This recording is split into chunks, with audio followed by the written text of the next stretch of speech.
Saya meminta rekan kerja saya untuk berpura-pura menjadi pacar saat pulang ke kampung halaman untuk bertemu orang tua. Ayah dan ibu saya pergi ke peramal, dan peramal itu berkata kami harus segera menikah. Tanpa disangka, dia hanya tersenyum dan setuju, membuat saya tertegun. Para pemirsa yang terhormat, saat ini, dipaksa menikah oleh keluarga selalu menjadi momok yang menakutkan bagi banyak anak muda. Untuk menghindari perjodohan, Banyu nekat meminta rekan kerjanya untuk berpura-pura menjadi pacar dan membawanya pulang ke kampung untuk diperkenalkan. Segalanya tampak berjalan lancar sampai ibunya melancarkan serangan spiritual yang tak terduga, memaksa keduanya untuk segera menikah, karena peramal mengatakan usia mereka sangat cocok. Di tengah situasi yang genting, pacar pura-puranya itu tiba-tiba tersenyum dan mengangguk setuju untuk naik ke pelaminan. Dari sebuah sandiwara untuk mengatasi keadaan, mereka terseret ke dalam pernikahan sungguhan dengan berbagai situasi lucu dan canggung. Kemana arah kisah cinta pura-pura ini akan berlanjut? Mari kita saksikan kelanjutannya segera. Tahun ini saya menginjak usia 32 tahun. Bagi pria di kota besar, usia ini masih sibuk berjuang untuk karier, setiap hari tenggelam dalam tumpukan dokumen dan buku. Tapi di kampung halaman saya, usia 32 tahun tanpa pacar, belum pernah membawa seorang gadis pun untuk diperkenalkan, dianggap sebagai bencana besar bagi keluarga besar. Nama saya Banyu, seorang pegawai kantor yang rajin, gaji bulanan cukup untuk hidup dan memiliki keluarga yang sangat menjunjung tinggi tradisi. Saking tradisinya, urusan pernikahan saya selalu dibahas dalam setiap pertemuan keluarga, mulai dari selamatan, lebaran, hingga makan malam keluarga. Hari ini adalah acara selamatan keluarga. Ini adalah penanda berakhirnya liburan lebaran yang menyenangkan dan dimulainya siklus siksaan mental baru bagi saya. Acara di rumah saya cukup besar. Kerabat dari pihak ayah dan ibu berkumpul di bawah atap rumah joglo yang akrab.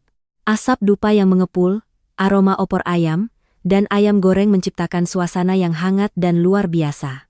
Jika beberapa tahun yang lalu, saya akan bersemangat menyingsingkan lengan baju untuk membantu di dapur. Tapi sekarang, setiap langkah melintasi ambang pintu kayu terasa seberat timah. Saya baru saja meletakkan tas buah di atas meja teh. Belum sempat menuang secangkir air untuk membasahi tenggorokan, ketika suara melengking bibi bungsu terdengar dari beranda. Wah, keponakanku Banyu sudah pulang? Astaga, apa pekerjaan di kota sangat sibuk sampai baru kelihatan sekarang? Jadi, tahun ini sudah berhasil membawa calon menantu untuk orang tuamu. Saya memaksakan senyum, menunduk memberi salam pada bibi dan beberapa tante lain yang sedang membersihkan sayuran di dekat sumur. Iya, Bi, Banyu masih berusaha. Jodoh belum datang, jadi saya pasrah saja. Kalau kamu tidak mencarinya, apa jodoh akan jatuh dari langit begitu saja? Paman tertua keluar dari ruang utama, menunjuk langsung ke wajah saya. Seumuran kamu, anaknya Pak RT di ujung jalan itu sudah mau mendaftarkan anaknya ke TK. Lihat dirimu, sudah 32 tahun tapi masih sendirian. Orang tuamu sudah semakin tua. Kalau tidak bisa menimang cucu, apalagi yang mereka harapkan? Kata-kata setajam pisau itu terus menghujam saya. Saya hanya bisa berdiri diam, kedua tangan saling bertautan dengan gugup. Dalam keluarga tradisional, membantah orang yang lebih tua adalah hal yang tabu. Saya menelan kekesalan, menjawab sekenanya, lalu mencari alasan untuk menyelinap ke ruang atas. Tapi rintangan terbesar masih menunggu saya di dapur. Ibu saya sedang mengiris-iris bahan masakan untuk diletakkan di piring.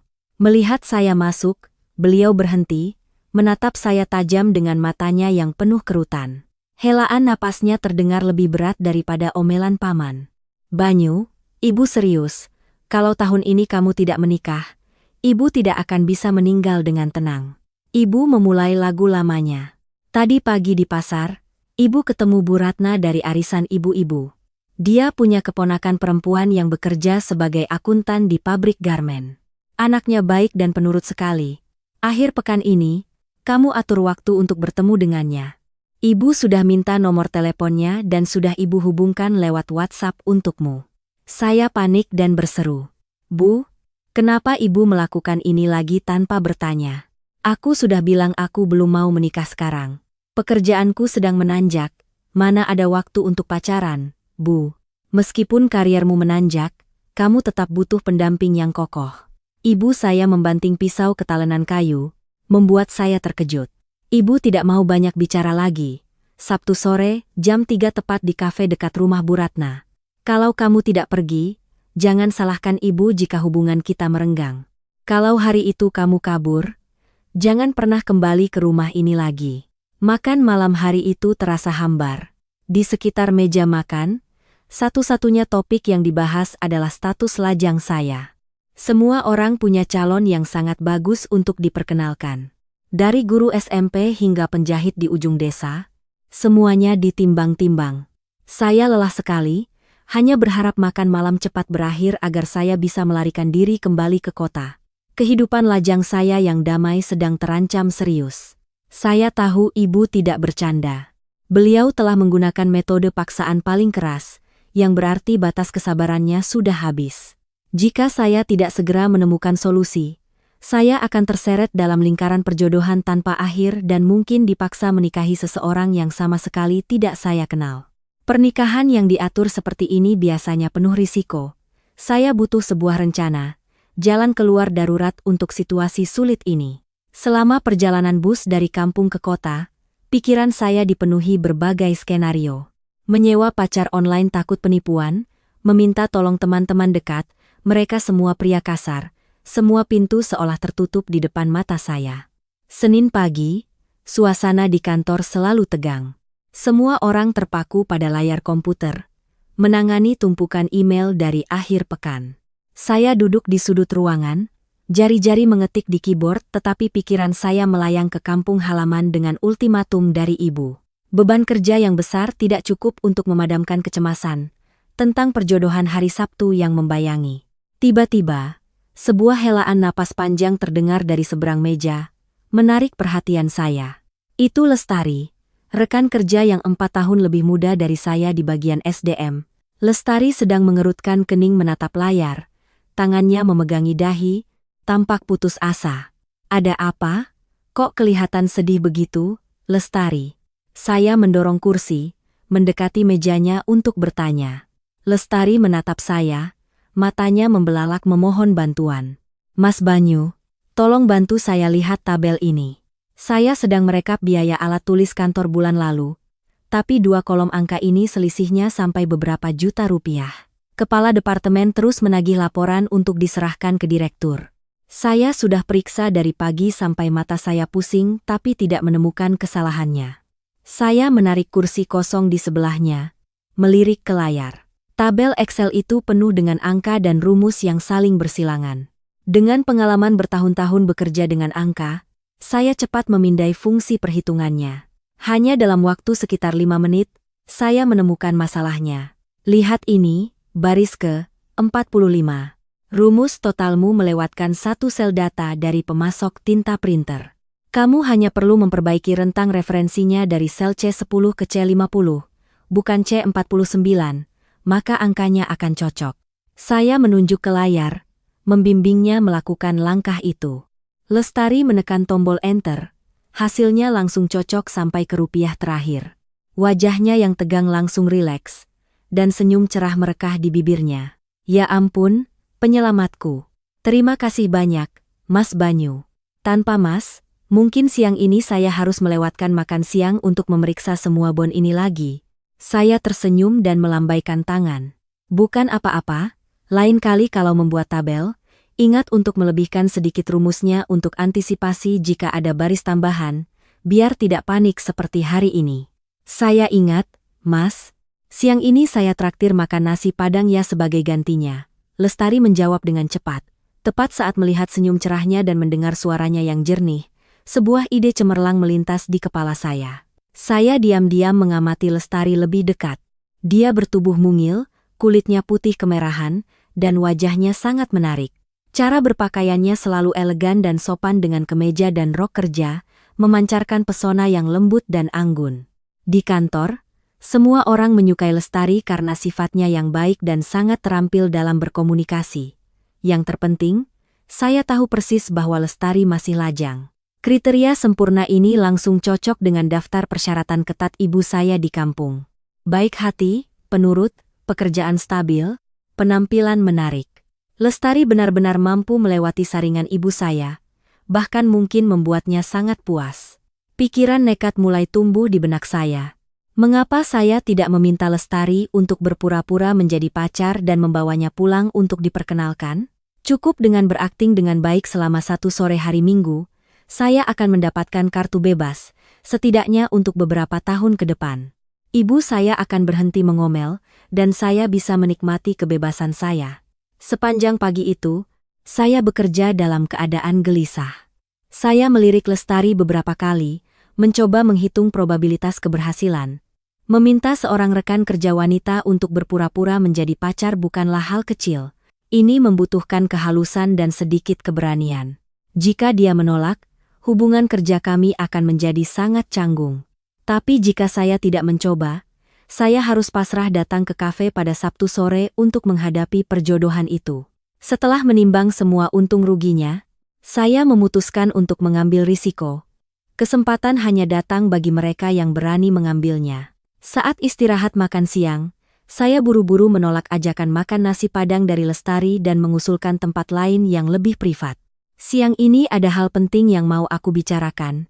Kita ke kedai boba di ujung jalan saja ya, aku yang traktir. Saya berusaha menjaga nada suara saya setenang mungkin. Lestari tampak terkejut, tetapi dia mengangguk setuju.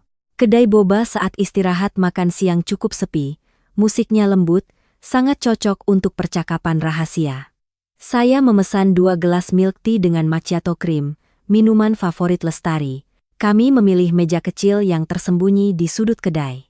Ketika minuman kami datang, saya mengambil napas dalam-dalam, mengumpulkan semua keberanian untuk memulai.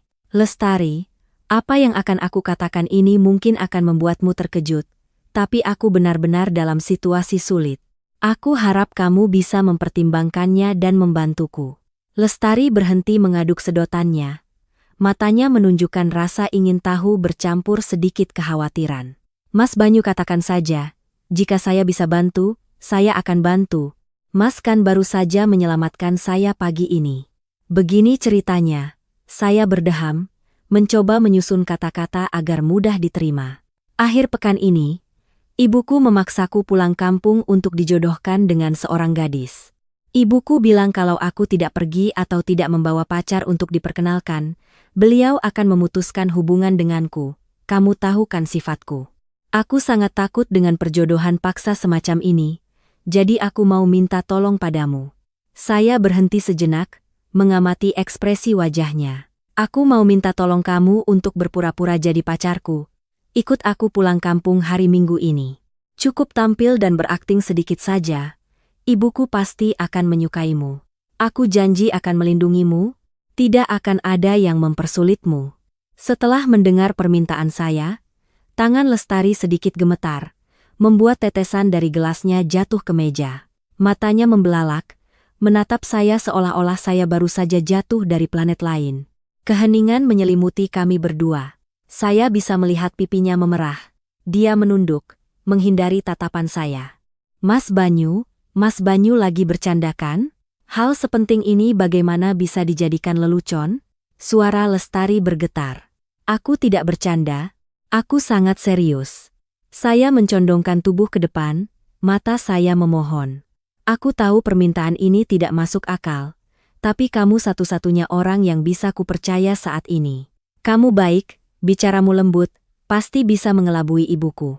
Tolong bantu aku kali ini. Semua biaya perjalanan dan oleh-oleh aku yang tanggung. Lestari terdiam berpikir.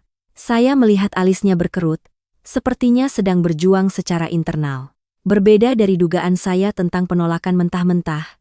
Sudut bibirnya tiba-tiba melengkung, membentuk senyum tipis yang sulit ditebak. Berpura-pura jadi pacar sih boleh saja, tapi berakting di depan orang tua risikonya tinggi.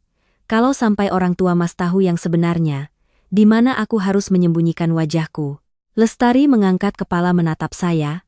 Nada suaranya sudah kembali tenang seperti biasa. Aku jamin semuanya akan baik-baik saja. Kita akan menyusun skenario dengan sangat rapi. Hanya perlu melewati hari Minggu ini saja. Saya menangkupkan kedua tangan, memohon, asal kamu setuju, syarat apapun yang kamu mau akan aku penuhi.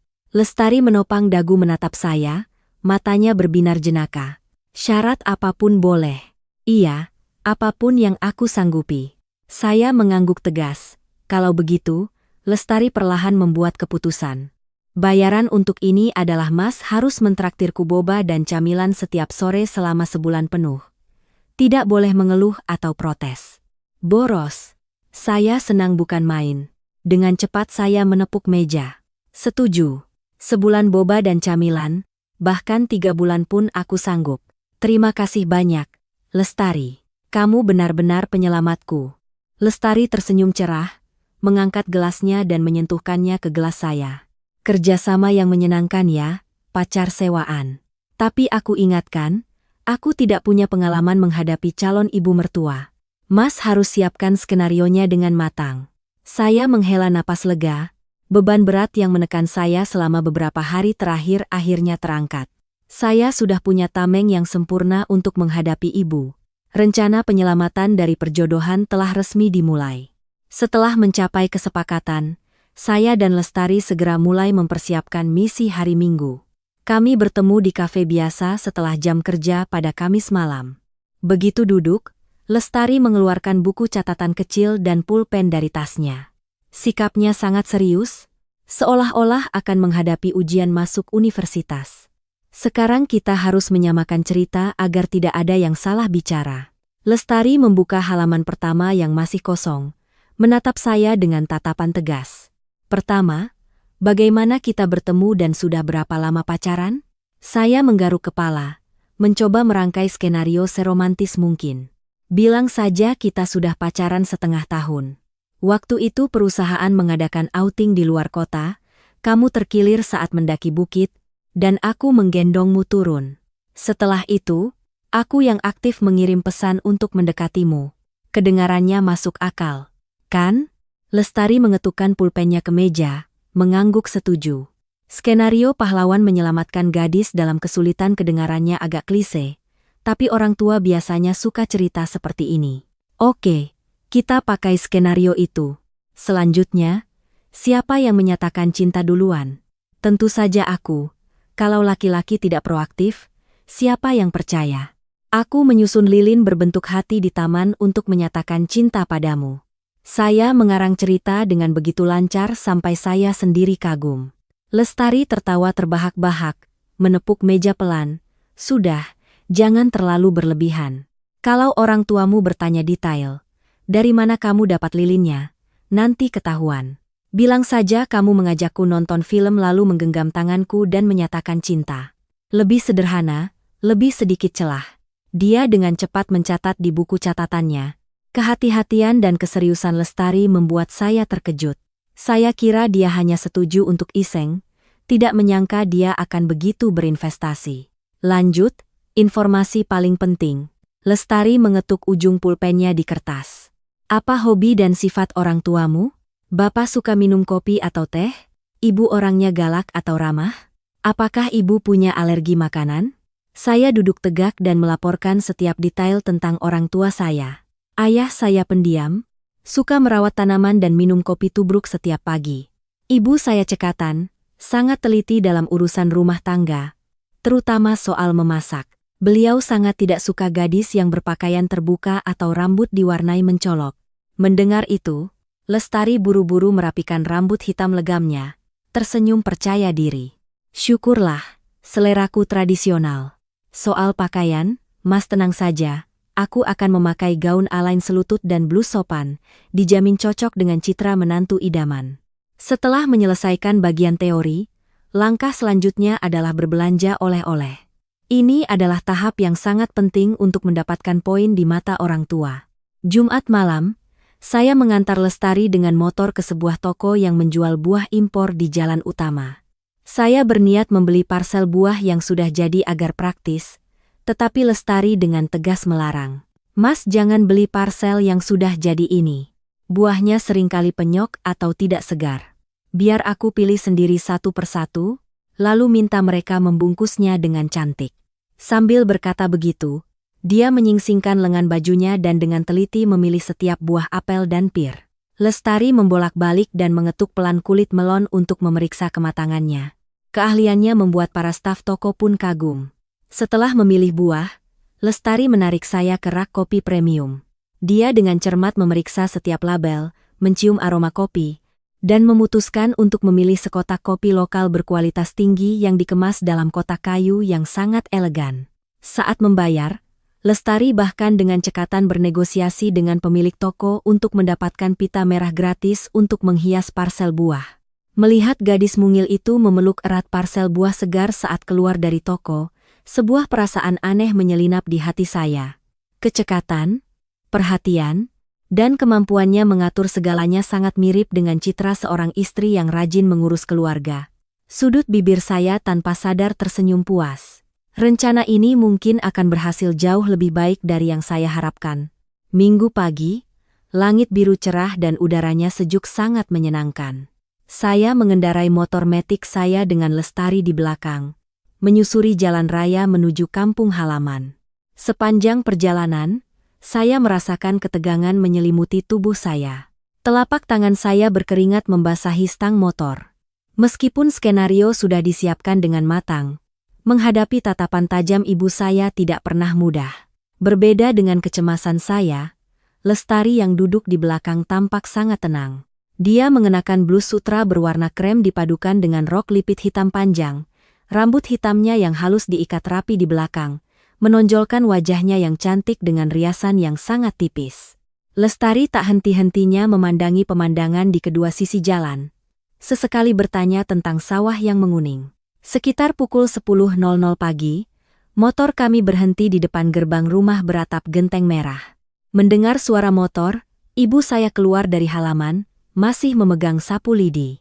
Awalnya, wajahnya sangat serius, matanya meneliti dari ujung kepala sampai ujung kaki gadis yang berdiri di samping saya. Jantung saya berdebar kencang, serasa mau melompat keluar. Lestari menurunkan standar motor untuk saya, dengan tenang melepas helmnya, merapikan beberapa helai rambut yang berantakan di dahinya. Dia melangkah maju, membungkukkan badan, kedua tangan disatukan di depan, dan berbicara dengan suara yang sangat sopan dan manis. "Selamat pagi, Bapak, Ibu. Saya Lestari, temannya Mas Banyu. Hari ini saya baru sempat mengatur pekerjaan untuk bisa berkunjung. Mohon maaf atas keterlambatan saya." Setelah salam itu, Lestari dengan lembut mengambil parsel buah impor dan kotak kopi dari tangan saya, mengangkatnya dengan hormat. "Saya tahu Bapak dan Ibu di rumah tidak kekurangan apa-apa. Tapi ini ada sedikit oleh-oleh kopi untuk Bapak dan buah segar untuk Ibu. Semoga Bapak dan Ibu selalu sehat." Seolah-olah ada keajaiban yang baru saja terjadi. Wajah serius ibu saya langsung lenyap. Matanya berbinar, senyum cerah merekah di bibirnya, menghapus kerutan lelah. Beliau buru-buru melempar sapu lidi ke samping, melangkah cepat ke gerbang, dan meraih tangan mungil Lestari. "Ya ampun, cantiknya dan sopan sekali anak ini. Apa kamu lelah setelah perjalanan jauh? Panas-panas begini, Banyu ini kok tidak memesan taksi untukmu? Ayo, cepat masuk, duduk dulu biar adem. Sini, biar ibu yang bawa oleh-olehnya." Ibu saya menarik tangan Lestari langsung ke dalam halaman, meninggalkan saya termangu di luar gerbang dengan sisa barang-barang di motor. Ayah saya yang sedang menyiram tanaman di beranda juga buru-buru meletakkan gembornya, melangkah menyambut tamu dengan senyum ramah. "Kami sudah lama menantikanmu. Banyu ini selalu menyembunyikannya. Baru mau mengajakmu ke sini setelah ditanya terus-menerus." Ayah saya berkata dengan ramah. "Iya, Pak, karena di kantor belakangan ini banyak sekali pekerjaan, jadi kami belum sempat mengatur waktu. Saya juga sudah lama ingin berkunjung." Lestari menjawab dengan lancar tanpa terbata-bata. Saya membawa tas barang masuk ke ruang tamu, melihat ibu saya dengan ramah menuangkan es teh manis untuk Lestari, bahkan mengipasinya dengan kipas anyaman. Suasana gembira dan hangat memenuhi seluruh rumah. Ibu saya terus menatap Lestari, matanya menunjukkan rasa suka yang jelas. Beliau bertanya tentang pekerjaan dan keluarga Lestari dengan penuh perhatian, dan Lestari menjawab dengan sangat bijaksana, persis seperti yang telah kami latih. Saya mundur ke sudut, menghela napas panjang lega. Ujian terberat sepertinya telah dilewati dengan gemilang. Kehadiran Lestari telah membawa keajaiban yang membantu saya keluar dari masalah pelik ini. Tapi saya tidak tahu bahwa perkenalan yang sempurna ini baru permulaan dari serangkaian peristiwa lucu dan canggung yang sama sekali di luar kendali saya nanti. Setelah sesi perkenalan yang hangat di ruang tamu, jam dinding menunjukkan pukul 11.00 siang. Ibu saya berdeham, menepuk tangan dan berdiri dari kursinya. Sesuai tradisi keluarga, ini adalah momen penting untuk menguji kemampuan memasak calon menantu. Saya memberi isyarat mata pada Lestari. Dia mengangguk kecil, segera berdiri mengikuti ibu saya. "Bu, biar Lestari bantu di dapur ya." Lestari menawarkan diri dengan senyum ceria. Ibu saya melambaikan tangan, berpura-pura menolak. "Kamu kan tamu, duduk saja minum dengan bapak dan Banyu. Dapur berantakan, nanti bajumu yang bagus itu kena bau minyak." "Tidak apa-apa, Bu. Di rumah saya juga biasa bantu ibu masak. Izinkan saya belajar resep rahasia dari ibu." Lestari memohon sambil menggandeng lengan ibu saya dengan sangat alami. Sikap penurut dan cekatan Lestari membuat ibu saya tidak bisa menolak lagi. Beliau tersenyum simpul sambil membawa Lestari ke dapur yang luas. Saya mengikuti dari belakang, dengan cemas mengamati setiap gerak-gerik pacar sewaan saya. Memasak adalah keahlian ibu saya. Beliau sangat pemilih dalam hal bumbu dan penyajian makanan. Sedikit saja Lestari canggung, kesan baik yang pertama akan langsung hilang. Di dapur, ibu saya sudah menyiapkan bahan-bahan. Seekor ayam rebus yang kuning keemasan sedang didinginkan, seikat kangkung hijau segar, dan seekor ikan mas besar yang siap digoreng. Lestari berinisiatif mengambil celemek yang tergantung dan memakainya. Dia mulai dengan membersihkan kangkung. Setiap batangnya dipotong rapi, bagian tua dibuang dengan tegas.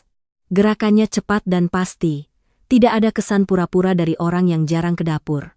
Ibu saya, sambil membalik ikan di wajan yang mendesis, melirik ke arah Lestari dengan nada menguji. "Lestari, di kulkas ada nanas yang ibu beli tadi pagi. Tolong kamu kupas ya untuk pencuci mulut nanti." Jantung saya berdebar kencang. Mengupas nanas adalah ujian klasik yang sering digunakan ibu mertua untuk menilai keterampilan menantunya. Jika dikupas terlalu dalam, boros, terlalu dangkal, mata nanasnya masih tersisa dan bisa membuat gatal di mulut.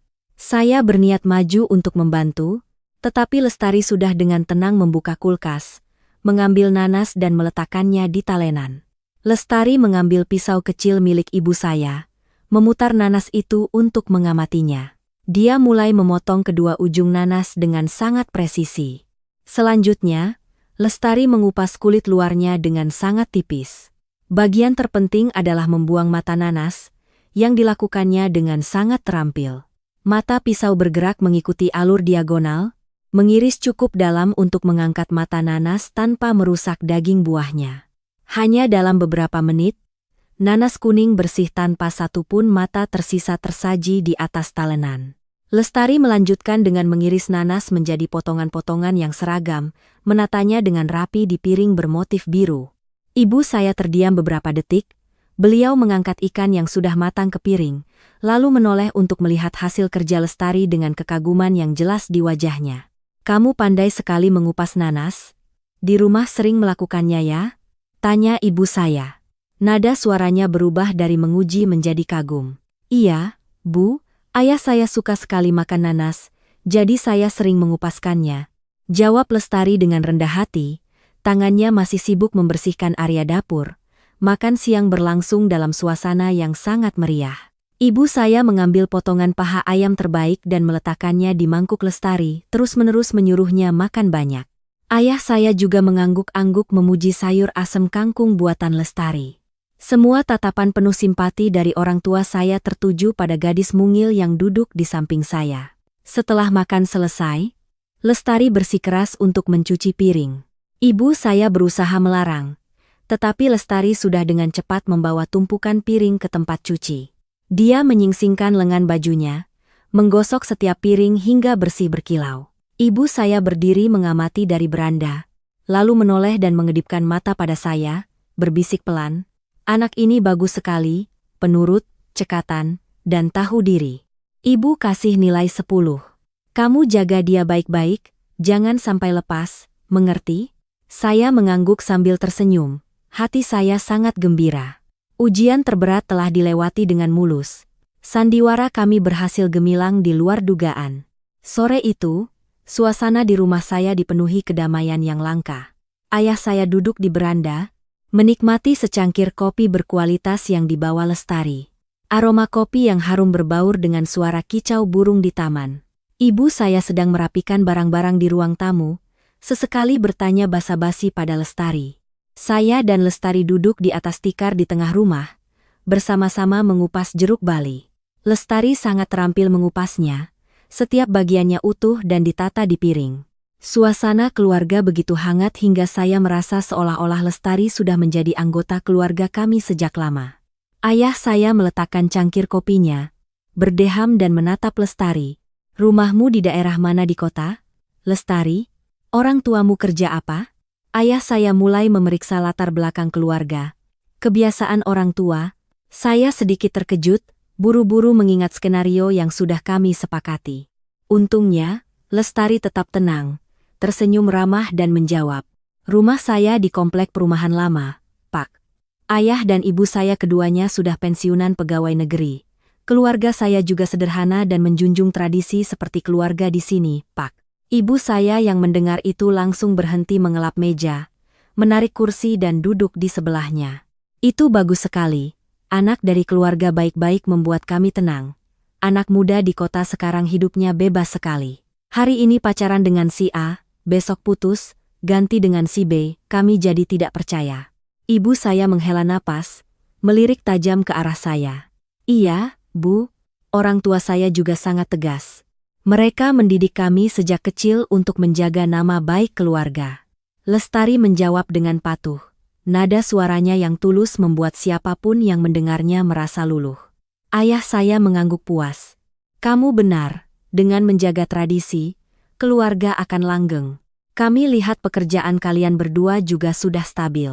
Banyu ini memang agak pendiam, tapi dia baik dan pekerja keras. Kamu bisa mengandalkannya."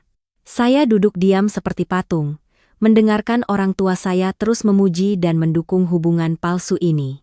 Sejujurnya, saya merasa sedikit bersalah karena telah membohongi mereka.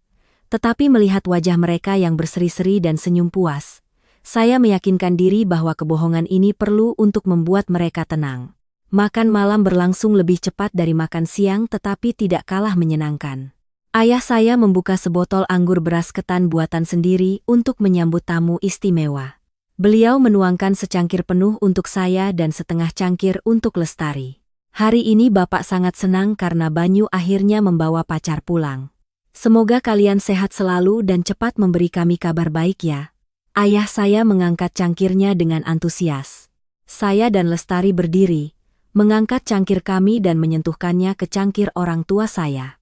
Rasa manis anggur beras ketan mengalir di tenggorokan, menghangatkan dada. Setelah minum, pipi Lestari memerah, membuatnya terlihat sangat menggemaskan. Ibu saya mengambilkan makanan untuk Lestari, terus mengingatkannya untuk makan banyak agar punya tenaga untuk bekerja. Sekitar pukul 8.00 malam, saya meminta izin untuk mengantar Lestari kembali ke kota. Ibu saya membungkus berbagai macam barang dari kampung untuk kami. Mulai dari telur ayam kampung, sayuran dari kebun, hingga sebotol kecap asin buatan sendiri. Beliau memberikan semuanya pada Lestari sambil berpesan, "Bawa ini ke kota untuk dimakan, biar sehat. Kalau ada waktu luang, pulanglah ke sini main dengan kami ya. Kami sudah menganggapmu seperti anak sendiri." Lestari memeluk bungkusan yang berat itu, membungkuk berterima kasih pada orang tua saya.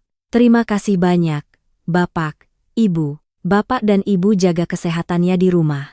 Nanti kalau ada waktu, saya akan ajak Mas Banyu pulang lagi." Motor kami meninggalkan gerbang rumah. Saya melihat dari kaca spion, orang tua saya masih melambaikan tangan sampai kami hilang di balik deretan pohon bambu desa. Saya menghela napas panjang, perasaan lega menyebar ke seluruh tubuh. Misi telah selesai dengan sangat baik. Saya kini memiliki tameng yang kuat untuk menghadapi rentetan desakan menikah, setidaknya untuk beberapa tahun ke depan. "Aktingmu bagus juga ya." Lestari yang duduk di belakang saya tertawa terkekeh, memecah keheningan. "Aku yang harus berterima kasih padamu. Aktingmu luar biasa, bahkan ibuku pun tertipu. Bulan ini, boba dan camilan aku yang traktir penuh, tidak akan terlewat satu hari pun. Saya menjawab dengan gembira, memutar gas motor lebih kencang di jalan raya. Seminggu setelah perkenalan yang sukses gemilang dari Lestari, hidup saya kembali normal. Saya tidak lagi harus menahan telepon dari ibu yang mendesak untuk perjodohan. Segalanya tampak sudah beres. Masa depan yang damai terbentang di depan. Saya berencana untuk melanjutkan sandiwara ini untuk sementara waktu. Lalu dengan alasan ketidakcocokan, kami akan putus baik-baik. Rencananya begitu sempurna hingga saya tidak bisa menemukan celah sedikit pun. Senin pagi, saya sedang sibuk mengetik laporan bulanan di kantor ketika ponsel saya berdering. Layar menunjukkan panggilan dari ibu. Saya mengerutkan kening karena terkejut. Biasanya beliau hanya menelepon di malam hari saat santai. Firasat buruk melintas di benak saya. Saya segera mengambil ponsel dan berjalan keluar koridor untuk menjawab. Halo, Bu, ada apa telepon pagi-pagi? Saya berusaha menjaga suara saya tetap tenang. Suara ibu saya di seberang sana terdengar tergesa-gesa bercampur panik. Banyu, kamu harus segera pulang, ada masalah sangat penting, tidak bisa ditunda. Saya panik dan bertanya lagi. Ibu tenang dulu, ada apa sebenarnya? Apa bapak sakit atau ada masalah di rumah? Bapakmu tidak apa-apa. Ini tentang pacarmu, Lestari. Ibu saya terengah-engah, bicaranya cepat seperti rentetan tembakan. Tadi pagi, ibu membawa tanggal lahir kalian yang Lestari tulis di kertas kemarin ke seorang peramal di desa. Ibu minta tolong peramal paling sakti di sini untuk melihat kecocokan kalian. Saya menepuk dahi, otak saya langsung membeku. Lestari hanya menulis tanggal lahir asal-asalan untuk menunjukkan perhatiannya. Tidak disangka ibu saya benar-benar membawanya untuk diramal. Bu, aku kan sudah bilang jangan percaya hal-hal mistis seperti itu. Kami masih muda, biar kami saling mengenal pelan-pelan dulu. Saya mencoba menasihati. Kamu tahu apa? Ibu saya berteriak di telepon. Peramal itu bilang kalian adalah jodoh dari surga, kecocokan kalian sangat langka. Tapi ada satu masalah, katanya tahun ini adalah tahun terbaik untuk kalian menikah, harus segera menikah bulan depan. Kalau melewatkan tanggal baik ini, hubungan kalian akan putus di tengah jalan, membawa sial bagi pasangan. Nanti kalaupun menikah, akan bercerai dan usaha bangkrut. Saya terdiam membeku, mulut saya ternganga tak bisa berkata-kata. Ramalan seorang peramal tak dikenal itu telah menghancurkan rencana sempurna saya. Ibu pasti salah dengar. Pernikahan itu urusan seumur hidup, tidak bisa langsung menikah begitu saja. Kami belum siap mental, uang juga belum ada. Saya berusaha mencari alasan untuk menolak. Uang biar kami yang urus, kalian tinggal datang saja untuk upacaranya. Suara ayah saya tiba-tiba menyela. Beliau merebut telepon dari ibu. Kami sudah memutuskan. Bulan depan adalah hari yang sangat baik. Kalau tidak menikah, jangan pernah kembali ke rumah ini lagi. Kamu bicara dengan Lestari?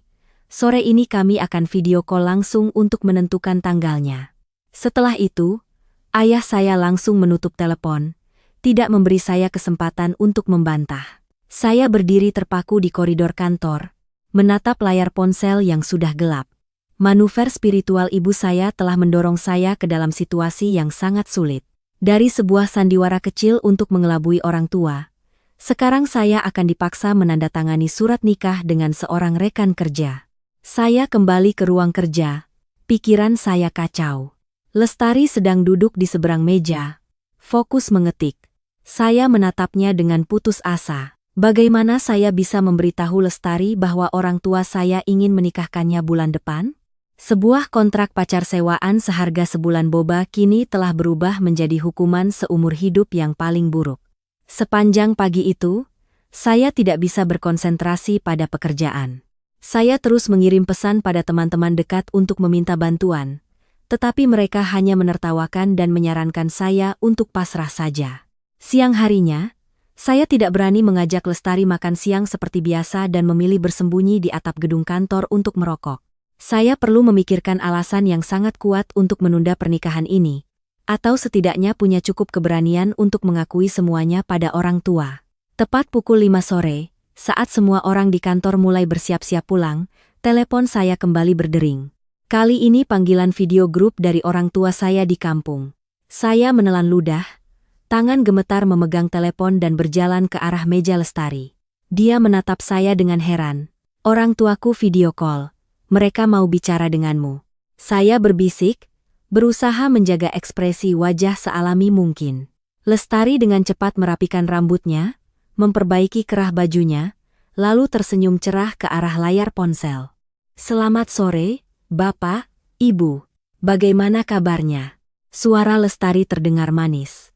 Di layar, wajah orang tua saya tampak sangat berseri-seri. Ibu saya merapikan bajunya, tersenyum ramah dan menjawab, "Kami baik-baik saja, Nak. Lestari, hari ini kami meneleponmu karena ada urusan penting yang ingin dibicarakan." Ibu saya langsung ke pokok permasalahan. Tadi pagi, Ibu pergi mencari hari baik untuk kalian berdua. Peramal bilang bulan depan adalah hari yang sangat baik, sangat cocok untuk kalian menikah. Ibu tahu keputusan ini agak mendadak, tapi peramal berpesan kalau melewatkan hari baik ini tidak akan bagus.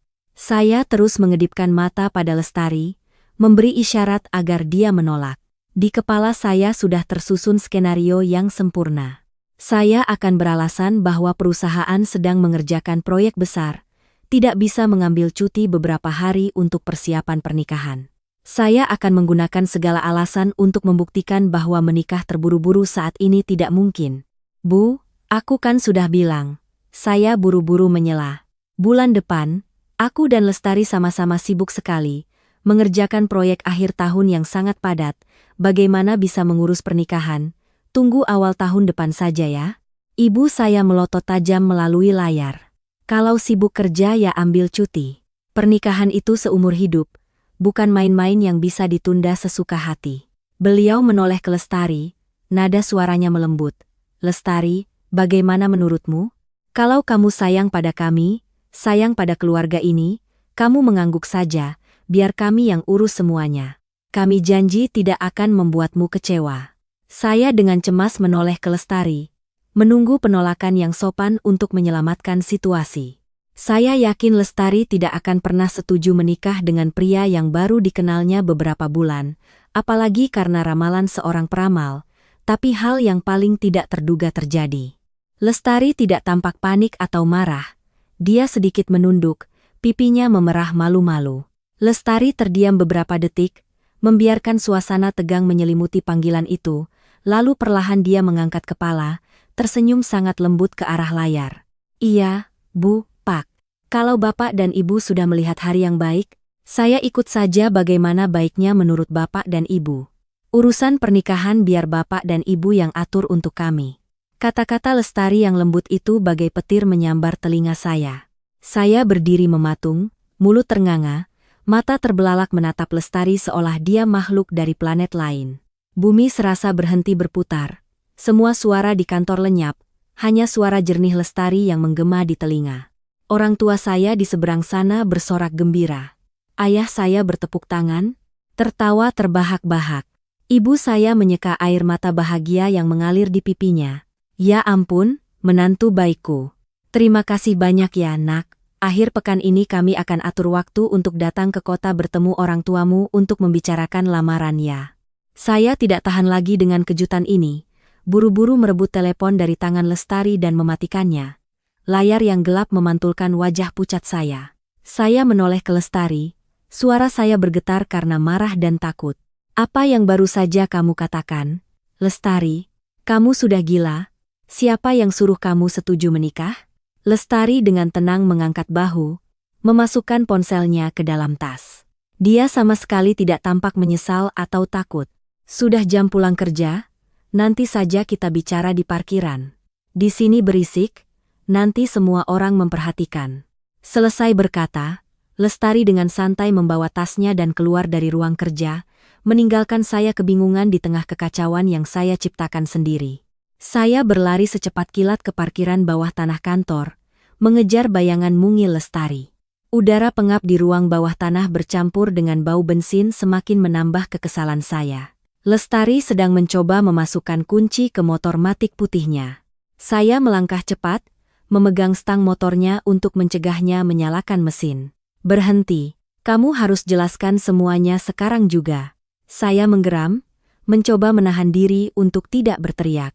Lestari dengan tenang mencabut kuncinya, melipat tangan di dada, dan menatap saya dengan mata bulatnya yang berkedip-kedip.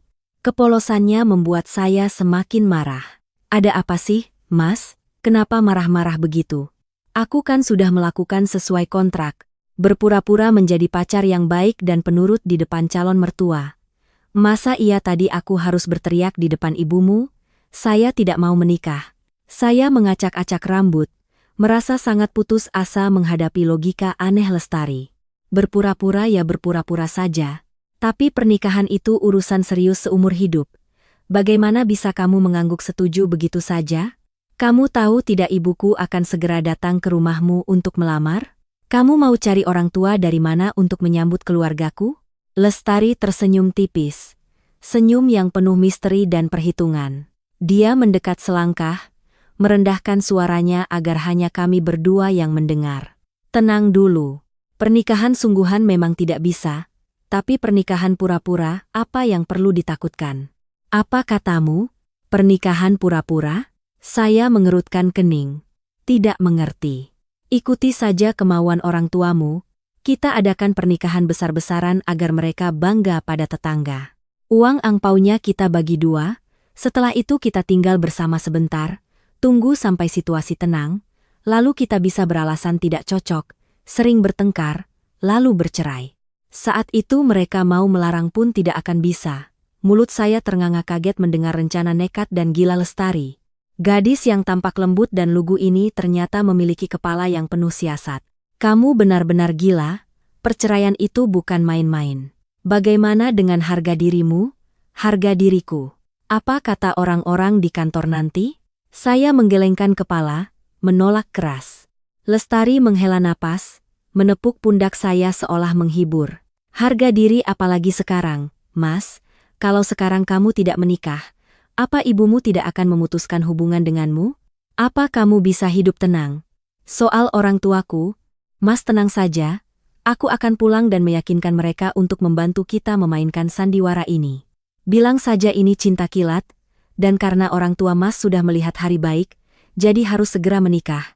Kata-kata Lestari seperti obat penenang yang disuntikan ke dalam otak saya yang sedang kacau. Memang benar, jika sekarang saya membuka semua kartu, ibu saya pasti akan syok dan masuk rumah sakit. Kemarahan keluarga besar akan menenggelamkan saya. Rencana pernikahan pura-pura Lestari terdengar gila, tetapi itu adalah satu-satunya pelampung yang bisa menyelamatkan saya dari kekacauan ini. Saya bersandar di tiang beton di parkiran, menghisap sebatang rokok dalam-dalam lalu perlahan menghembuskan asap putih. Saya menimbang semua untung ruginya dalam diam. Kamu yakin orang tuamu akan setuju ikut dalam rencana ini? Saya bertanya lagi. Nada suara saya sudah jauh lebih tenang. Percaya padaku, besok sore Mas pulang lebih awal. Ikut aku ke rumah bertemu orang tuaku untuk berdiskusi. Semuanya akan baik-baik saja. Lestari menepuk dadanya dengan percaya diri. Saya membuang puntung rokok ke lantai, menginjaknya dengan ujung sepatu. Panah sudah terlepas dari busurnya. Tidak ada jalan untuk kembali. Saya pasrah menerima nasib. Baiklah, kita lakukan sesuai rencanamu.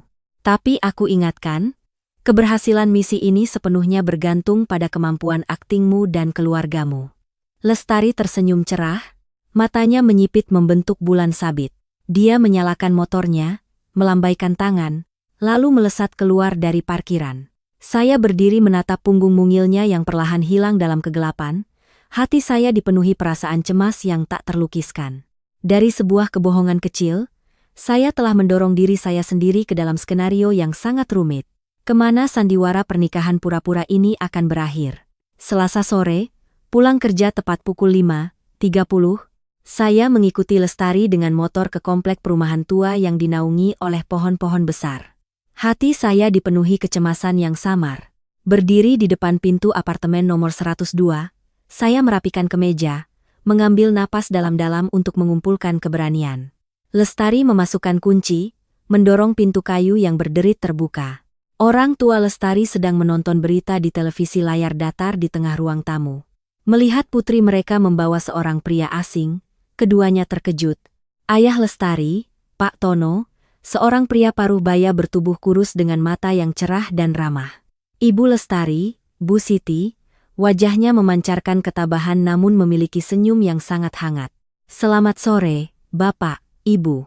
Saya Banyu, teman dekatnya Lestari." Saya membungkuk, menyerahkan parsel buah besar dengan kedua tangan ke atas meja.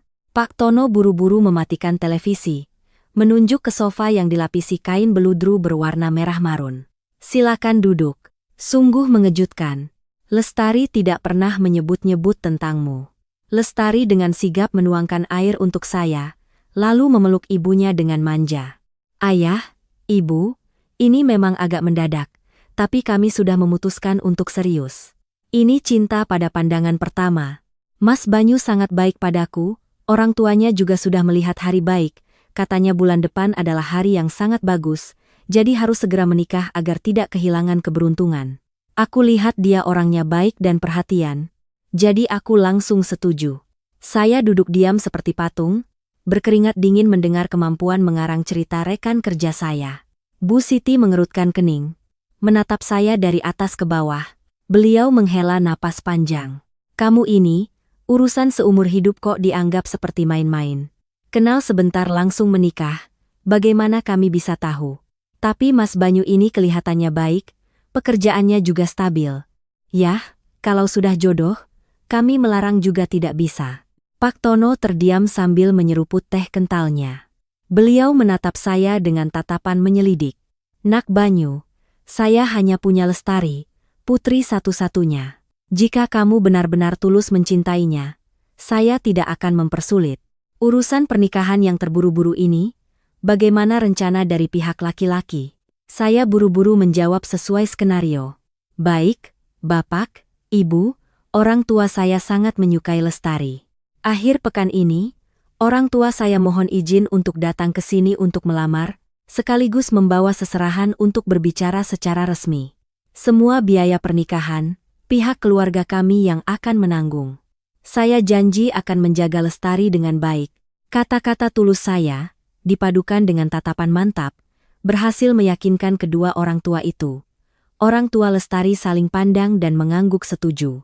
Pertemuan singkat itu berakhir dengan sukses. Saya pulang dengan hati yang campur aduk. Sandiwara ini sudah berjalan terlalu jauh dari rencana awal. Tepat pada Sabtu pagi minggu itu, sebuah mobil 7 penumpang berhenti di depan komplek perumahan. Orang tua saya mengenakan pakaian rapi, dengan susah payah membawa 3 kotak seserahan berwarna merah cerah. Ada kotak sirih pinang, teh dan manisan, serta buah impor yang ditata dengan sangat indah. Begitu masuk, ibu saya langsung bersalaman dengan Ibu Lestari. Keduanya saling memanggil besan dengan sangat akrab. "Putri Ibu dan Bapak baik sekali." Saya langsung suka pada pandangan pertama. Peramal sudah bilang, bulan depan adalah hari terbaik tahun ini. Kami mohon izin agar kedua anak kita bisa segera menikah, membawa menantu pulang agar rumah ramai. Ibu saya membuka pembicaraan dengan antusias. Orang tua Lestari juga menyambut dengan gembira. Kedua keluarga berdiskusi tentang penyewaan tenda pernikahan dan pemesanan catering dengan sangat ramai. Saya dan Lestari duduk berdampingan, sesekali saling melirik dengan canggung. Acara lamaran dan pertunangan berlangsung secepat angin, sesuai dengan gaya pernikahan kejar tayang. Kami resmi menjadi calon suami istri. Di bawah saksi dan restu kedua keluarga, semua jalan untuk mundur telah tertutup. Waktu persiapan pernikahan berlalu sekejap mata. Senin pagi berikutnya, ibu saya sudah mengirimkan sejumlah besar uang dan mendesak kami untuk segera melakukan sesi foto pre-wedding. Lestari memilih sebuah studio terkenal bernama Bahagia di jalan paling ramai di kota. Begitu masuk, aroma bunga yang samar dan puluhan gaun pengantin putih yang tergantung membuat saya sedikit pusing. Seorang fotografer dengan gaya yang sangat artistik menyambut kami. Dia memandang kami berdua dan bertepuk tangan. Wow, pasangan yang sangat serasi. Calon pengantin wanita dengan kecantikan tradisional seperti ini, memakai kebaya merah pasti akan sangat menawan. "Cepat masuk ke ruang ganti, Dik." Lestari dengan patuh masuk ke ruang ganti di balik tirai beludru tebal. Saya duduk di sofa, menelusuri ponsel dengan bosan. Sekitar 20 menit kemudian, tirai beludru perlahan ditarik ke samping. Musik instrumental yang lembut mengalun. Saya mengangkat kepala, dan benar-benar terpana. Akati. Lestari keluar dalam balutan kebaya pengantin berwarna merah menyala. Motif burung merak yang disulam dengan benang emas sangat indah. Rambut hitamnya disanggul tinggi, dihiasi beberapa bunga melati dari mutiara putih. Wajah Lestari dirias dengan teliti. Bibir merah mudanya yang merekah dan matanya yang berbinar menatap lurus ke arah saya. Kecantikan yang megah dan anggun itu membuat saya tidak percaya ini adalah rekan kerja mungil dan sederhana yang setiap hari duduk di seberang saya. Jantung saya tiba-tiba berdetak kencang. Mas Banyu, bagaimana dengan yang ini? Cocok tidak denganku?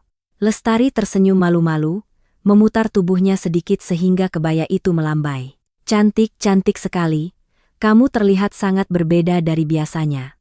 Saya menjawab dengan ragu. Tenggorokan saya terasa kering. Setelah berganti pakaian, kami memulai sesi pemotretan yang melelahkan. Fotografer terus meminta pose-pose yang sulit. Calon pengantin pria mendekat, peluk pinggang calon pengantin wanita dengan erat, saling tatap dengan mesra. Sudah mau menikah kok masih canggung seperti orang asing. Fotografer mengingatkan dengan suara keras, kameranya terus berbunyi. Saya dengan canggung mendekat, melingkarkan tangan di pinggang ramping Lestari. Aroma mawar lembut dari rambutnya tercium oleh hidung saya. Jarak antara wajah kami hanya beberapa sentimeter. Saya bisa melihat dengan jelas bulu matanya yang lentik bergetar pelan. Napasnya yang hangat terasa di dagu saya. Ya, bagus, pertahankan posisi itu. Sekarang calon pengantin pria menunduk, bibir hampir bersentuhan, bersiap mencium, tunjukkan ekspresi bahagia. Suara fotografer kembali terdengar mendesak. Saya menelan ludah, perlahan menundukkan kepala. Jantung saya berdebar kencang, begitu kencang hingga saya takut Lestari bisa mendengarnya. Bibir lembutnya begitu dekat. Pada saat itu, saya lupa bahwa ini hanyalah sandiwara. Sebuah emosi yang kuat melonjak membuat saya ingin benar-benar mencium bibir itu. Tepat ketika bibir kami hanya berjarak sehelai rambut, Lestari sedikit memalingkan kepalanya, menciptakan sudut pengambilan gambar yang sempurna di depan kamera. Kilatan kamera menyala, sesi pemotretan berakhir dengan kecanggungan yang luar biasa bagi kami berdua. Dalam perjalanan pulang, kami tidak saling bicara. Sentuhan fisik dan tatapan mata di studio telah menanamkan benih aneh di hati saya, menghancurkan batas hubungan kerja yang selama ini ada. Mempersiapkan pernikahan dalam waktu kurang dari sebulan adalah sebuah perjuangan nyata. Tekanan pekerjaan di kantor, ditambah dengan tumpukan tugas pernikahan yang tak ada habisnya, membuat saya dan Lestari sangat stres. Gesekan-gesekan nyata mulai muncul, merobek selubung kesempurnaan yang kami coba pertahankan. Kamis malam, kami bertemu di sebuah kafe untuk menyelesaikan daftar tamu dan desain undangan pernikahan. Saya meletakkan 3 contoh undangan berwarna merah cerah dengan gambar naga dan phoenix berlapis emas, pilihan ibu saya dari kampung. Ibuku bilang pakai saja yang warna merah ini agar tradisional. Orang tua di kampung suka warna-warna cerah untuk membawa keberuntungan. Saya menyeruput kopi hitam, berbicara dengan lelah. Lestari mengerutkan kening melihat undangan merah itu. Lalu mengeluarkan setumpuk undangan lain berwarna merah muda pastel dengan desain minimalis dan pita sutra. Lihat yang ini, Mas. Teman-teman kita kan anak muda. Kalau dikirimi undangan merah norak ini nanti diketawain. Pernikahan ini kan juga milik kita. Tidak bisa ibumu yang memutuskan semuanya. Suara Lestari terdengar sedikit kesal. Saya dengan gusar menyingkirkan undangan merah muda itu. Tapi ibuku sudah berpesan, jangan melawannya. Nanti beliau marah dan malah timbul masalah baru. Kita kan sedang berakting, lakukan saja sebisanya. Akting juga harus logis. Kalau teman-teman kantor menerima undangan ini, mereka akan menertawakan kita. Lestari memukul meja, matanya sangat tegekas. Soal daftar tamu juga. Di kantor kita mau undang siapa? Seluruh departemen atau hanya teman-teman dekat? Kalau undang semua, alasan apa yang akan kita berikan tentang pernikahan yang mendadak ini? Saya menggaruk kepala. Ini benar-benar masalah yang sulit. Di kantor tidak ada yang tahu kami pacaran. Tiba-tiba menyebar undangan pasti akan menimbulkan kehebohan. Bilang saja kita sudah lama pacaran diam-diam. Karena tidak mau mengganggu pekerjaan, jadi tidak diumumkan. Sekarang terpaksa menikah karena ada sesuatu. Alasan ini sangat masuk akal kan? Saya meninggikan suara, merasa tidak sabar. Lestari menyipitkan mata menatap saya, melipat tangan di dada dengan marah. Mas gila ya, kalau bilang begitu. Orang akan mengira aku hamil duluan. Aku ini masih gadis, apa Mas mau mencoreng namaku? Rencana itu dibatalkan sekarang juga. Suasana di antara kami menjadi sangat tegang. Kami berdebat dengan suara keras, memperlihatkan sifat keras kepala kami masing-masing. Tapi anehnya, setelah meluapkan semua kekesalan, kami berdua terdiam saling memandang lalu tertawa. Saat-saat berdebat sengit seperti ini, saya merasa Lestari lebih nyata dan dekat. Dia bukan lagi pacar pura-pura yang penurut di depan orang tua saya. Baiklah, saya menghela napas, mengalah. Undangannya akan aku cetak 2 jenis. Yang merah untuk tamu di kampung, yang merah muda untuk teman-teman di kota. Soal tamu kantor, aku akan bilang karena keluarga memaksa setelah pergi ke peramal, jadi terpaksa menikah cepat. Bagaimana menurutmu? Lestari mengangguk puas, senyum kemenangan terukir di bibirnya. Nah, begitu kan lebih baik. Kita ini satu tim, harus saling mengalah agar misi berjalan lancar. Mas urus cetak undangan. Aku yang akan memilih menu di restoran. Pembagian tugas yang jelas dan kemampuan berkompromi, membantu kami melewati satu rintangan lagi.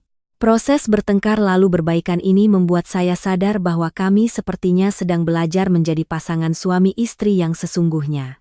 Setelah melalui perdebatan kecil, hubungan saya dan Lestari memasuki tahap baru yang sangat ajaib. Karena harus mempersiapkan banyak hal kecil. Belakangan ini saya berinisiatif menjemput Lestari setiap pagi untuk berangkat kerja.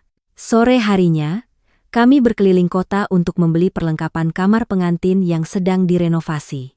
Sabtu malam, angin musim gugur bertiup sepoi-sepoi, membawa sedikit hawa dingin.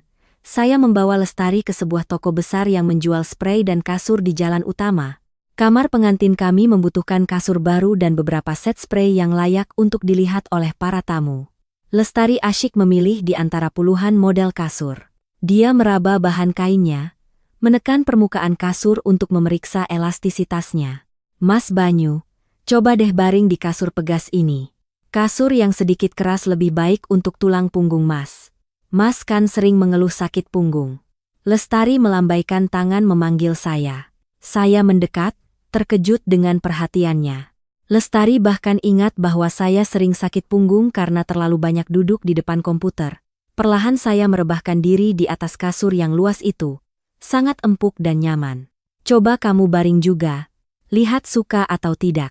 Saya bergeser ke samping, menepuk ruang kosong di sebelah saya.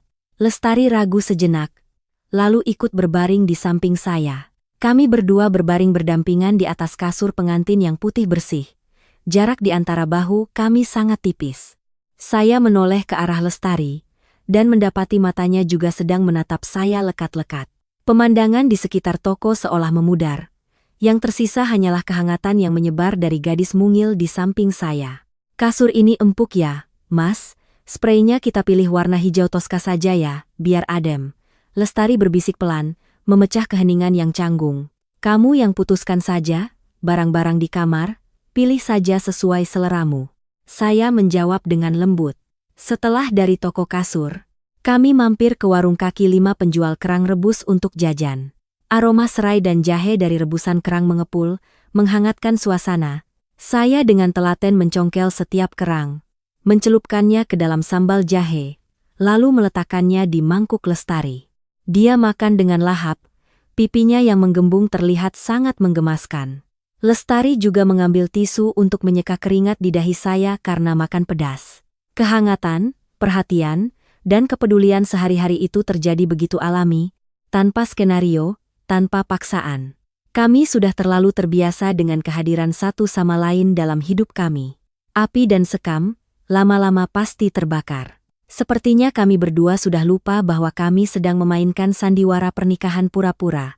Perasaan itu menyelinap ke setiap sudut jiwa dengan cara yang paling lembut dan pasti.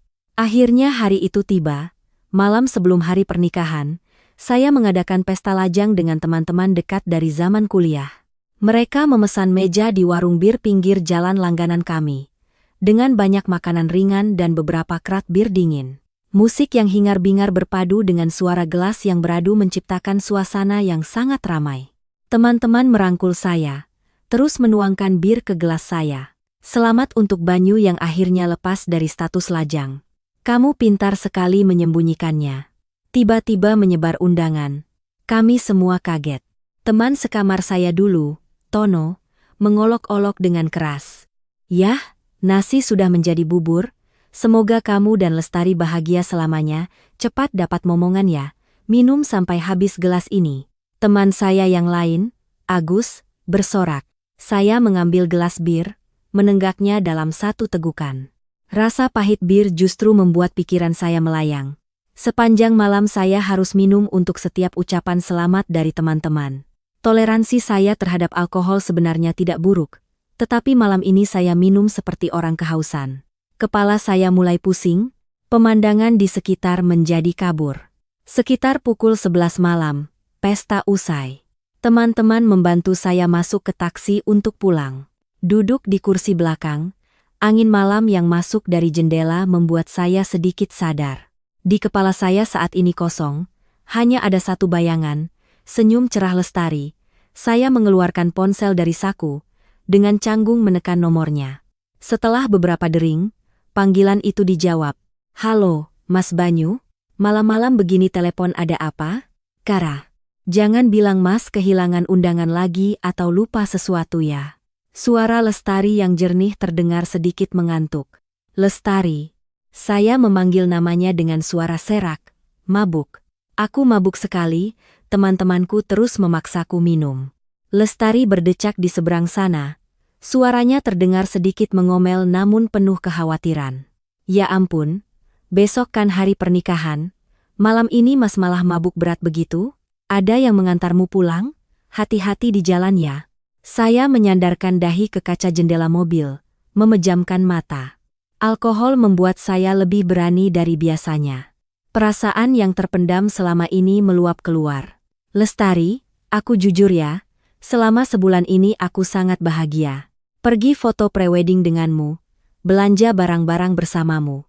Aku merasa seperti suami sungguhan, bukan sedang berakting lagi. Di seberang sana hening, hanya terdengar napas teratur Lestari. Apa kamu merasakan hal yang sama, Lestari? Bagaimana kalau kita berhenti berakting dan menjadi suami istri sungguhan saja? Saya mengucapkan kata-kata itu, setengah bercanda setengah serius, menyerahkan segalanya pada takdir. Keheningan panjang menyusul. Jantung saya berdebar kencang, menunggu penolakan atau omelan darinya. Tapi tidak, dari telepon, saya mendengar tawa kecil, tawa yang sangat lembut, penuh dengan rasa manis dan bahagia. Mas sudah mabuk sekali. Pulang sana, tidur biar sadar. Besok pagi ingat jemput pengantin wanitanya tepat waktu. Kalau telat dari jam baik pilihan ibumu, awas saja. Lestari menjawab dengan lembut, tidak mengiyakan juga tidak menolak. Saya tersenyum puas, menggenggam erat ponsel di tangan. Kata-kata Lestari seperti obat penawar mabuk yang ajaib. Besok saya akan mengenakan setelan jas pengantin pria, menggandeng tangan gadis ini melangkah ke pelaminan. Dan saya tahu pasti bahwa perasaan di hati saya saat ini adalah perasaan yang sepenuhnya nyata. Suara letusan konfeti yang meriah, bercampur dengan musik pernikahan yang riang, membangunkan saya dari pagi buta. Hari ini adalah hari baik yang diramalkan oleh peramal itu, dan juga hari di mana saya secara resmi membawa Lestari pulang sebagai istri. Berbeda dengan kecemasan di awal saat menyusun rencana, suasana hati saya hari ini sangat santai dan penuh semangat. Setelah mengenakan setelan jas hitam yang gagah dan merapikan rambut, saya memimpin rombongan pengantin pria dengan belasan mobil yang dihias bunga mawar menuju komplek perumahan Lestari. Tenda pernikahan didirikan di halaman apartemen, mewarnai sudut itu dengan kain merah dan tulisan selamat. Orang tua Lestari menyambut rombongan kami di depan gerbang dengan senyum cerah.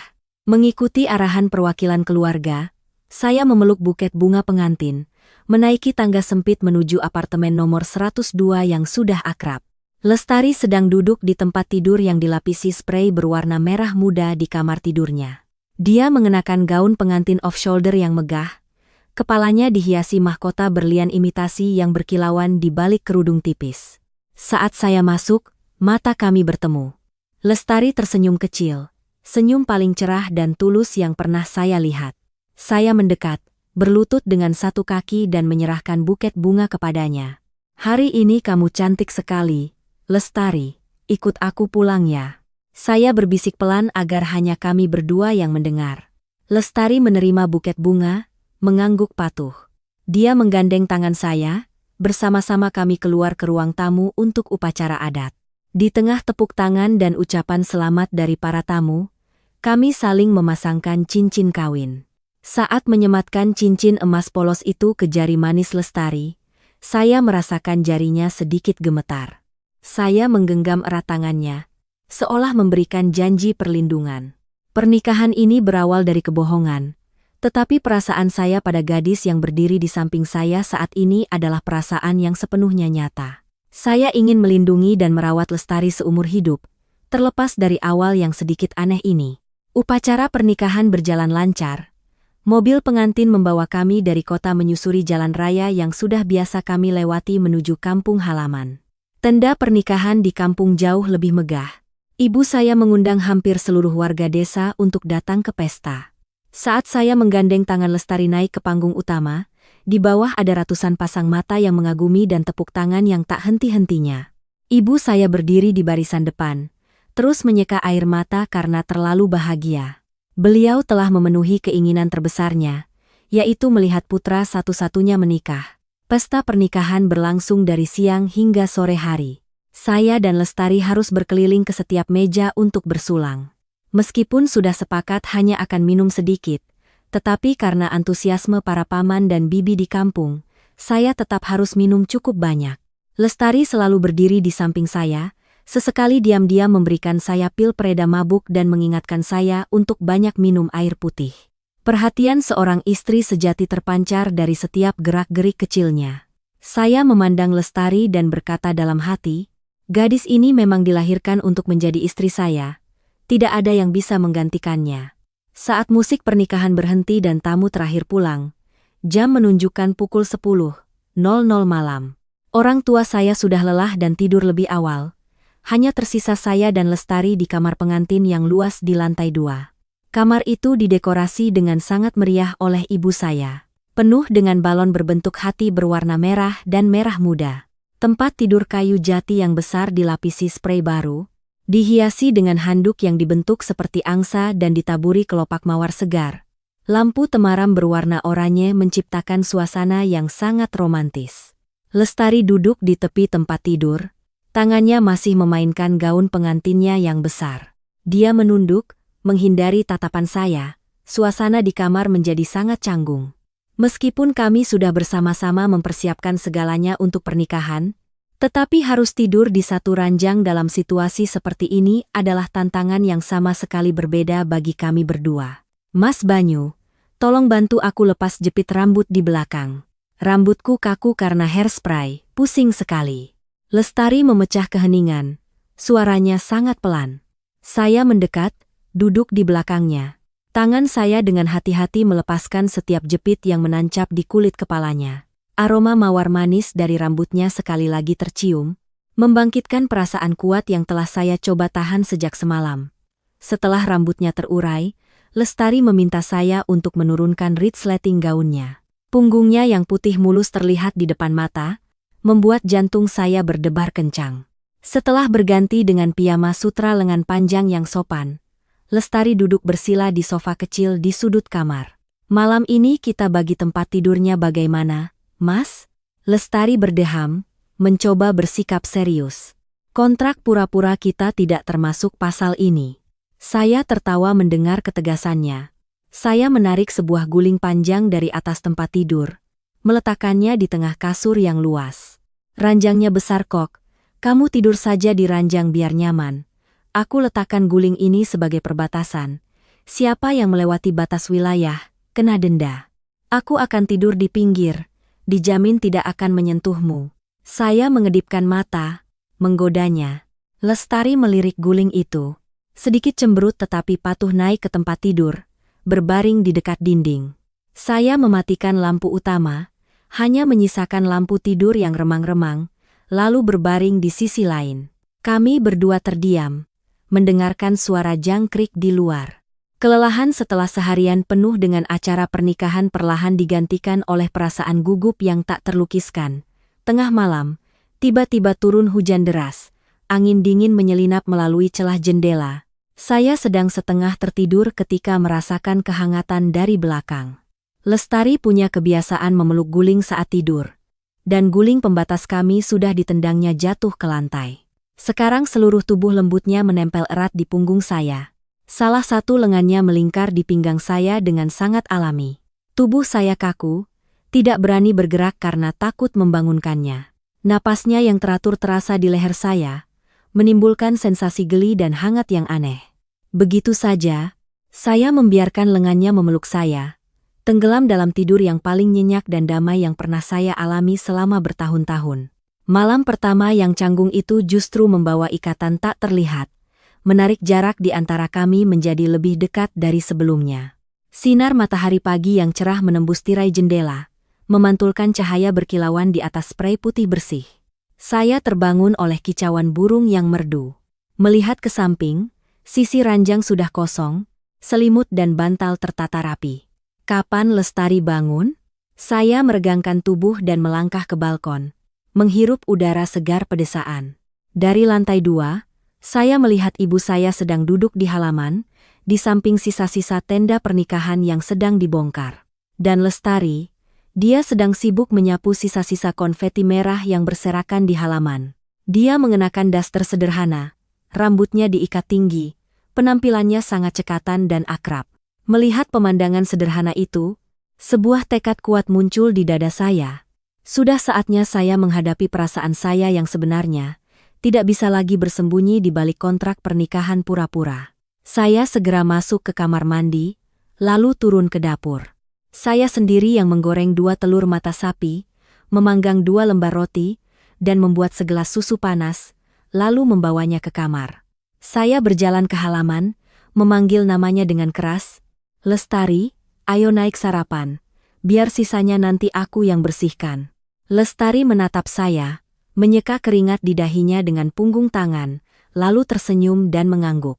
Beberapa menit kemudian, dia masuk ke kamar, terkejut melihat nampan sarapan yang sudah saya siapkan. Wow, pengantin pria hari ini rajin sekali, sampai membuatkan sarapan untuk istrinya. Lestari bercanda sambil duduk. Saya menarik kursi di seberangnya, menopang tangan di meja, menatap lurus ke mata hitamnya. Wajah saya saat ini sangat serius. Suasana di kamar tiba-tiba menjadi hening. "Lestari, ada hal penting yang ingin aku bicarakan denganmu." Saya berdeham, berusaha menjaga suara tetap tenang. Lestari menyeruput susu panasnya, menatap saya dengan penasaran. "Ada apa, Mas? Kok serius sekali? Jangan-jangan Mas mau membahas perceraian secepat ini? Pernikahan kita kan baru kemarin." Saya menggelengkan kepala, buru-buru melambaikan tangan. "Bukan soal perceraian, aku mau bicara tentang kontrak pura-pura kita." Saya mengambil napas dalam-dalam, mengumpulkan semua keberanian untuk mengucapkan kata-kata dari lubuk hati saya. "Kontrak itu bisa kita akhiri hari ini, kan?" Lestari berhenti makan, meletakkan rotinya. Matanya menunjukkan kebingungan dan kegelisahan. "Maksud Mas apa? Kita kan sudah sepakat menunggu beberapa waktu sampai situasi tenang baru dibicarakan lagi. Apa Mas mau ingkar janji dan membiarkanku menghadapi keluarga sendirian?" Suara Lestari sedikit bergetar, bercampur nada kesal. Saya segera berdiri, berjalan ke sisinya. Saya duduk di dekatnya, menggenggam erat kedua tangannya yang dingin. "Bukan aku mau meninggalkanmu, tapi aku tidak mau berakting lagi. Aku ingin mengubah pernikahan pura-pura kemarin menjadi pernikahan yang sesungguhnya." Saya menatap matanya dalam-dalam, mengucapkan setiap kata dengan jelas. "Aku akui, awalnya aku hanya ingin minta bantuanmu untuk mengelabui ibuku, tapi selama sebulan ini, perhatian dan kepedulianmu benar-benar membuatku jatuh hati. Aku sudah jatuh cinta padamu, Lestari." Saya berhenti sejenak agar Lestari punya waktu untuk mencerna pengakuan mendadak ini. Pipinya mulai memerah. Matanya yang bulat berkaca-kaca, menghindari tatapan hangat saya. Kontraknya sudah berakhir. Mulai hari ini jadilah istriku yang sesungguhnya ya. Aku janji akan merawat dan melindungimu seumur hidup. Saya melanjutkan dengan lembut, mengangkat tangannya dan mengecup jari-jarinya yang lentik. Lestari terdiam cukup lama, hanya suara detak jam dinding yang terdengar. Tiba-tiba, sudut bibirnya perlahan melengkung, membentuk senyum yang sangat cerah. Air mata bahagia mengalir di pipinya. Lestari mengangguk pelan, melingkarkan kedua tangannya di leher saya. Mas bodoh sekali, aku sudah lama menunggu kata-kata ini. Siapa juga yang mau repot-repot berpura-pura menjadi pacar hanya demi sebulan boba kalau bukan karena aku sudah suka padamu. Suara Lestari yang serak terdengar lebih merdu dari lagu cinta manapun. Saya memeluknya erat, perasaan bahagia meluap. Akhirnya, setelah semua kerumitan dan perhitungan, cinta sejati telah berbicara. Kebohongan telah disingkirkan, digantikan oleh ketulusan dan perasaan yang paling kuat dari dua hati yang berdetak seirama.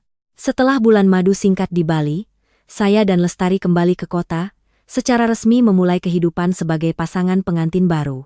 Apartemen sewaan kami di lantai 4 sebuah gedung sederhana ditata rapi oleh Lestari. Setiap malam saya selalu menikmati masakan hangat buatan istri saya.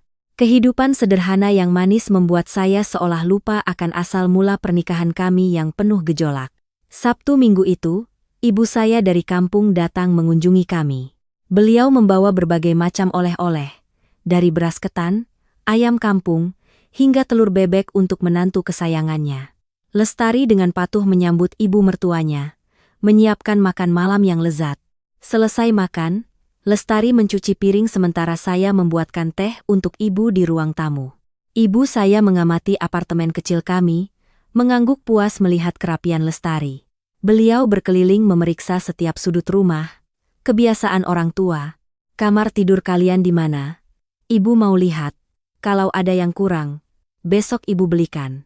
Ibu saya berkata sambil mendorong pintu kamar terkecil. Saya duduk di sofa, menuangkan teh panas. Saya yakin semua di kamar tidur sudah dirapikan oleh Lestari, jadi saya sangat tenang. Beberapa menit berlalu, ibu saya tidak keluar. Saya penasaran dan mengintip ke dalam. Ibu saya berdiri terpaku di tengah kamar. Tangannya memegang sebuah buku catatan bersampul kulit hitam, wajahnya berkerut, alisnya menyatu, menunjukkan kemarahan yang luar biasa. Jantung saya berdebar kencang. Buku catatan itu, saya langsung mengenalinya. Itu adalah buku catatan berisi biodata cinta palsu dan informasi bohong yang Lestari buat di kafe saat kami pertama kali menyetujui kontrak pura-pura. Saya ingat Lestari menyimpannya di laci meja rias. Entah kenapa hari ini bisa ada di atas meja. Banyu, panggil Lestari ke sini sekarang, cepat. Ibu saya menggeram, melemparkan buku catatan itu ke tempat tidur. Suara kerasnya membuat Lestari di dapur terkejut dan segera berlari ke atas.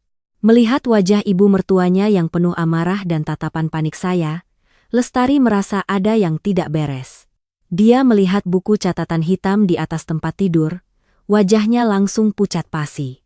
Ibu saya langsung pergi ke ruang tamu, duduk di sofa dengan kasar, kedua tangannya di atas lutut, napasnya terengah-engah.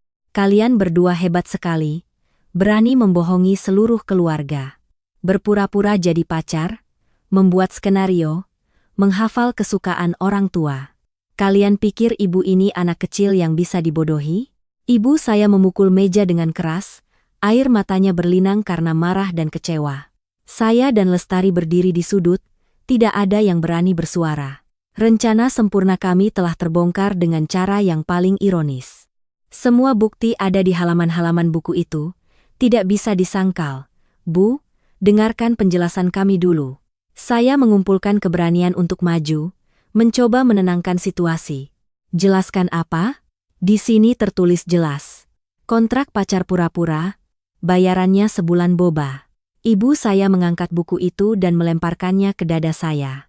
Jadi pernikahan kemarin itu juga palsu? Kalian mempermalukan seluruh keluarga. Suasana menjadi sangat tegang hingga saya merasa sesak napas.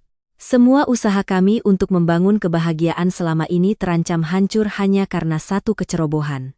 Jika saya tidak bisa menyelesaikannya dengan bijaksana, Luka hati ibu saya akan menjadi penghalang yang tidak bisa diatasi, menghancurkan pernikahan kami yang baru saja dimulai. Kemarahan ibu saya mencapai puncaknya. Beliau memegangi dada, menghela napas. Tatapan matanya yang tajam dan tegas mengandung kekecewaan seorang ibu yang tahu telah dibohongi oleh anak-anaknya dalam urusan paling penting dalam hidup. Lestari berdiri di samping saya, matanya juga memerah. Dia melangkah maju, berlutut di lantai tepat di depan ibu saya. Saya minta maaf, Bu, ini semua salah saya. Awalnya memang kami sepakat untuk berpura-pura agar Mas Banyu tidak dipaksa dijodohkan. Tapi tolong percaya, Bu, perasaan saya dan Mas Banyu saat ini benar-benar tulus. Lestari terisak. Kedua tangannya memegangi ujung pakaian ibu saya. Melihat istri saya berlutut, saya pun ikut berlutut di sampingnya. Saya menggenggam erat tangannya, menatap lurus pada ibu yang sedang menangis. Bu, awalnya saya takut dipaksa menikah dengan orang asing. Makanya saya membuat rencana ini. Tapi selama proses persiapan pernikahan, kami benar-benar saling memahami dan mencintai. Pernikahan kemarin, sumpah di depan keluarga, cincin yang kami pasangkan, semuanya adalah perasaan tulus kami. Mohon maafkan kami atas kebodohan kami. Saya memohon dengan sungguh-sungguh. Ibu saya perlahan menurunkan tangannya dari wajahnya, menatap kami berdua yang berlutut di lantai dengan tatapan yang rumit. Beliau menghela napas panjang, mengeluarkan sapu tangan dari sakunya, menyeka sisa air mata di pipinya. Ruang tamu menjadi hening, hanya terdengar isak tangis Lestari. Tiba-tiba, sikap ibu saya berubah drastis. Wajahnya yang marah perlahan rileks. Sudut bibirnya melengkung, lalu beliau tertawa terbahak-bahak. Tawa yang penuh kemenangan dan kelicikan dari seseorang yang sudah mengetahui segalanya. Berdiri kalian berdua, berlutut terus di lantai, nanti sakit lututnya. Ibu saya melambaikan tangan, suaranya sudah kembali lembut dan hangat seperti biasa. Saya dan Lestari saling pandang dengan bingung. Kami perlahan berdiri, duduk di ujung sofa. Ibu saya mengambil cangkir teh yang baru saya tuang, menyeruputnya, lalu berkata perlahan, "Kalian pikir bisa menipu ibu semudah itu? Ibu yang melahirkan Banyu, membesarkannya 32 tahun. Ibu tahu persis sifatnya. Hari kamu membawa Lestari pulang, melihat tatapan canggung kalian, ibu sudah curiga." Mulut saya ternganga kaget. Ternyata sandiwara yang saya banggakan sempurna itu penuh dengan celah di mata orang tua. Lalu, kenapa ibu tidak membongkar kami dari awal? Saya bertanya dengan ragu.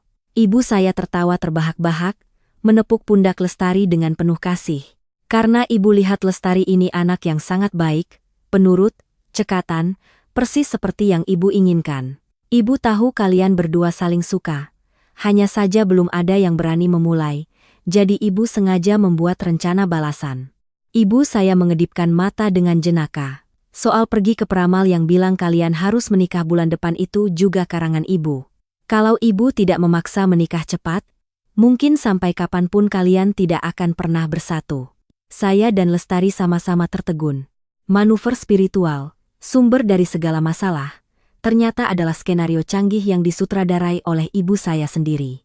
Beliau telah mengubah kebohongan kekanak-kanakan kami menjadi perangkap manis, mendorong kami ke dalam situasi yang tak terhindarkan agar kami menyadari perasaan kami masing-masing. Bu, ibu hebat sekali. Kami mengaku kalah. Saya tertawa, perasaan lega menyebar ke seluruh tubuh. Masalah terbesar di hati saya telah terpecahkan sepenuhnya. Lestari juga menutup mulutnya, tertawa malu-malu. Dia menuangkan air panas lagi ke cangkir teh ibu saya. Suaranya manis merayu. Dia bu saya. Suaranya manis merayu. Terima kasih banyak ya, Bu. Kalau bukan karena paksaan ibu, mungkin kami tidak akan pernah bersama.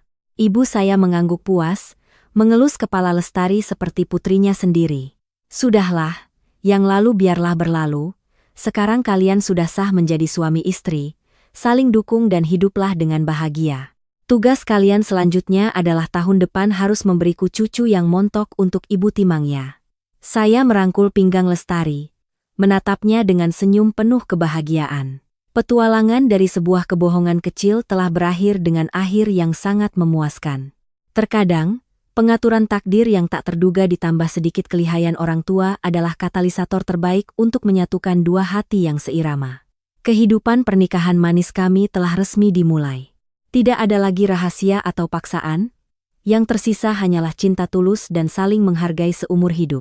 Para pemirsa yang terhormat, saat kita menutup halaman terakhir dari kisah menarik ini, di dalam hati kita masing-masing pasti tertinggal perasaan hangat dan keyakinan mendalam pada takdir dalam hidup. Mungkin melalui cerita ini, kita menyadari bahwa terkadang kebohongan atau keputusan impulsif di awal justru merupakan pengaturan takdir yang cerdas untuk menyatukan dua insan yang sejiwa. Pelajaran terbesar yang bisa kita ambil adalah bahwa ketulusan selalu menjadi kunci universal untuk membuka setiap hati. Meskipun dimulai dengan sebuah sandiwara, namun perhatian kecil, saling berbagi di saat-saat sulit dan cemas, telah membantu kedua tokoh menyadari perasaan mereka yang sebenarnya. Selain itu, cerita ini juga menyampaikan sudut pandang yang sangat mendalam tentang cinta keluarga. Ketegasan atau paksaan untuk menikah dari orang tua pada akhirnya berasal dari kasih sayang yang tak terbatas, harapan agar anak-anak mereka segera memiliki pelabuhan yang damai. Kecerdasan dan kemurahan hati sang ibu di akhir cerita adalah bukti paling jelas dari hati orang tua yang pemaaf di tengah kehidupan yang sibuk dan penuh perhitungan. Semoga kita semua bisa menghargai orang-orang yang diam-diam selalu ada di sisi kita. Kebahagiaan bukanlah tujuan yang jauh yang perlu dicari entah di mana, melainkan seringkali tersenyum tepat di depan mata kita, tersembunyi dalam momen-momen sederhana dan orang-orang terdekat yang terkadang tanpa sengaja kita lewati. Durasi video hari ini sampai di sini. Terima kasih banyak para pemirsa telah meluangkan waktu untuk menonton dan mendengarkan. Semoga Anda semua selalu damai dan bahagia.